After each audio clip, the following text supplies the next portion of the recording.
এবার পুলিশে দুদক আতঙ্ক। পুলিশ বিভাগের বিভিন্ন স্তরে ছড়িয়ে পড়েছে দুর্নীতি দমন কমিশন দুদক আতঙ্ক। পুলিশের সাবেক আইজি বেনজির আহমেদের মতো ব্যক্তিকে সংস্থাটি আইনের জালে আটকে ফেলা হয়েছে। এর পরপরই আতঙ্ক ছড়িয়ে পড়েছে দুর্নীতিপ্রবণ এই সেক্টরটিতে। দুর্নীতিতে সম্পৃক্ততার অভিযোগে সাবেক সেনাপ্রধান জেনারেল অবসরপ্রাপ্ত আজিজ আহমেদের বিরুদ্ধে নিষেধাজ্ঞা দেয় যুক্তরাষ্ট্র।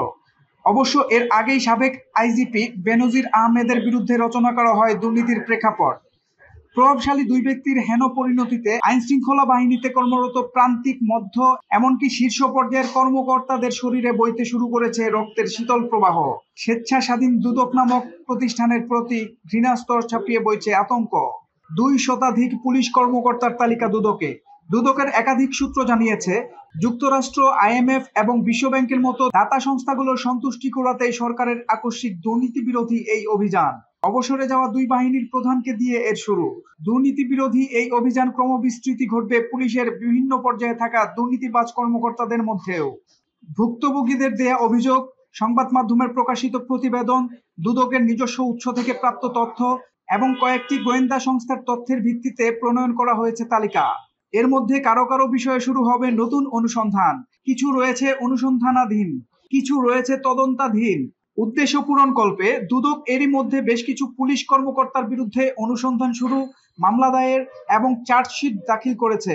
বাংলাদেশ পুলিশ একাডেমি সারদায় কর্মরত পুলিশ সুপার সুব্রত কুমার হালদার সহ 5 জনের বিরুদ্ধে দুদক চার্জশিট দিয়েছে গত 7 মে। পুলিশ সুপার সুব্রত কুমার হালদারের বিরুদ্ধে মাদারীপুর থাকাকালে কনস্টেবল নিয়োগ বাণিজ্য, জালিয়াতি ও ঘুষ গ্রহণের অভিযোগ ছিল। এ বিষয়ে দুদক মামলা করলেও প্রভাব খাটিয়ে তিনি সারদা পুলিশ একাডেমির মতো গুরুত্বপূর্ণ জায়গায় পোস্টিং নেন। তদন্তে দুর্নীতি প্রমাণিত হওয়ায় উপপরিচালক মোহাম্মদ হাফিজুল ইসলাম চার্জশিট দেন। জয়পুরহাটের তৎকালীন পুলিশ সুপার মোহাম্মদ নূরে আলম এবং তার সহোদর ডিএমপির সাব ইন্সপেক্টর সারে আলমের বিরুদ্ধে অনুসন্ধান শুরু হয় হাইকোর্টের নির্দেশে।